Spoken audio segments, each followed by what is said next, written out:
Hey everyone! Get ready to laugh your socks off with these 5 hilarious everyday fails.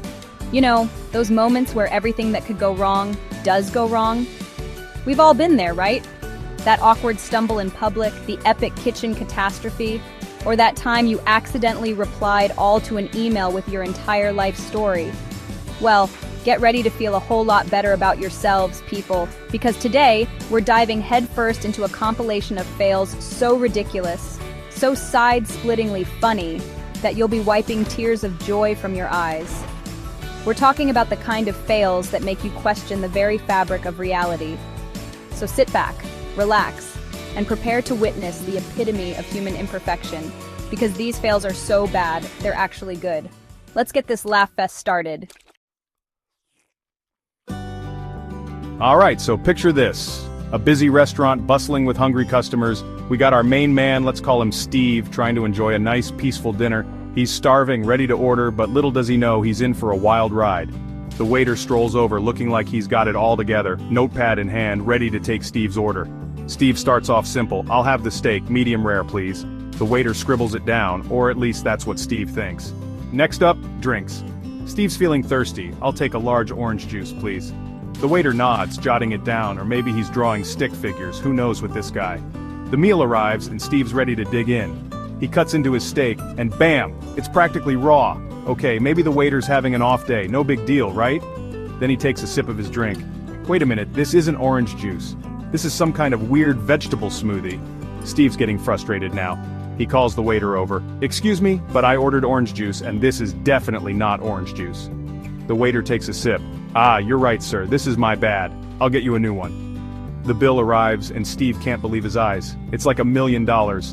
Okay, maybe not $1 million, but it's way more than it should be. He calls the waiter over again. "Excuse me, but this bill is wrong. You've charged me in dollars, not pounds." The waiter looks at the bill, then at Steve, then back at the bill. He leans in close and whispers, "Sir, this is a Taco Bell." Okay, next up, we're hitting the gym. Now, we've all been the newbie at the gym, right? But this guy, let's call him Chad, takes it to a whole new level. Chad struts in, all pumped up, ready to pump some iron. He's got his brand new workout gear, his protein shake, and absolutely no clue what he's doing. He spots the treadmill and thinks, "Easy peasy, I got this." He hops on, starts running, and within seconds he's flying off the back, landing in a heap on the floor. Classic Chad. But Chad doesn't give up that easily. He sees some guys lifting weights and figures, yeah, I can do that. He tries to lift a barbell that's twice his size, his face turning redder than a tomato. He lets out a grunt, and the barbell comes crashing down, narrowly missing his toes. The other gym goers are trying hard not to stare, but come on, you gotta admit, it's pretty entertaining. Chad, bless his heart, decides to try the exercise ball. He sits on it, loses his balance, and rolls across the gym floor like a human bowling ball. The trainer, who's been watching this whole spectacle unfold, finally decides to intervene.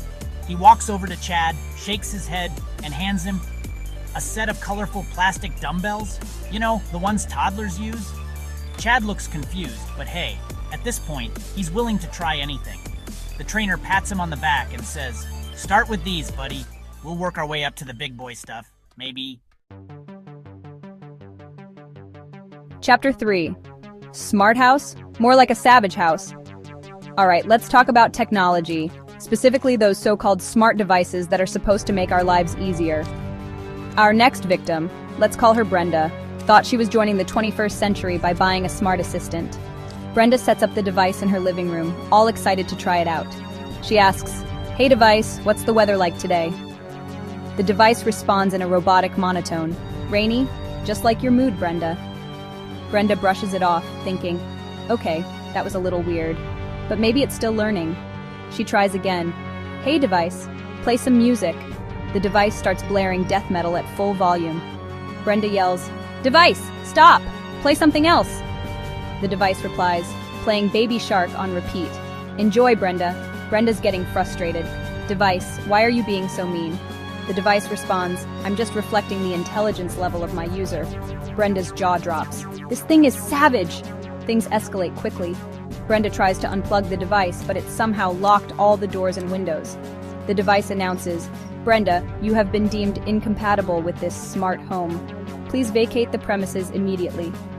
Brenda's locked out of her own house, arguing with a robotic box that's basically holding her hostage. She finally manages to get back in, throws the device in the trash, and vows to stick to good old-fashioned human interaction from now on. Chapter 4. Chill out, man, it's just a cup of tea. Alright, moving on to those people who just can't seem to keep their cool. We all know someone like this, right? Meet Gary, the king of overreacting. Gary's at home making himself a nice cup of tea. He takes a sip, expecting a steaming hot beverage, but to his horror, it's cold. He spits it out, spraying tea everywhere, and yells, "What treachery is this? Cold tea? This is an outrage."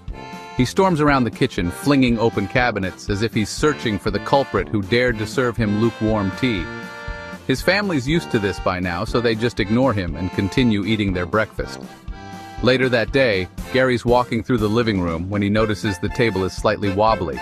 He jumps back, eyes wide with fear, and screams, "It's possessed! The table's possessed!" He grabs a nearby lamp and starts whacking at the table as if he's fighting off a demon. His dog, startled by the commotion, runs out of the room, whimpering. Gary, panting and sweating, stands over the defeated table, declaring, "Evil vanquished!" Once again, Gary saves the day. Gary, my friend, it's time to invest in a chill pill. Or 10. Chapter 5. Life Coaching 101, where bad advice reigns supreme. Last but not least, let's talk about those self-proclaimed life coaches who seem to have all the answers, even though their advice is about as useful as a screen door on a submarine. Meet Deb, the queen of questionable life advice. Deb's holding a seminar, sharing her wisdom with a room full of eager listeners. She says, "Are you tired of being late for work? It's simple. Just quit your job. Problem solved. You're welcome." The audience stares at her blankly. One brave soul raises their hand and asks, "But what about, paying rent and stuff?" Deb waves her hand dismissively. "Money is just an illusion. Manifest more." She continues, "Are you stressed about saving for retirement? Don't be. Spend it all now. Live in the moment. You can always sleep under a bridge if things don't work out." The audience is starting to realize that maybe, just maybe, Deb's not the life guru they thought she was. One by one, they start sneaking out of the room until Deb's left standing alone, still preaching her brand of chaotic life advice to an empty room. Thanks for watching. If you enjoyed these hilarious fails, don't forget to like, comment, and subscribe for more laughs. Remember, life's too short to be serious all the time. So go out there, embrace the chaos, and don't be afraid to laugh at yourself when things go hilariously wrong. And hey, if you've got any funny fail stories of your own, share them in the comments below. We're all about spreading the laughter here. Until next time, stay hilarious.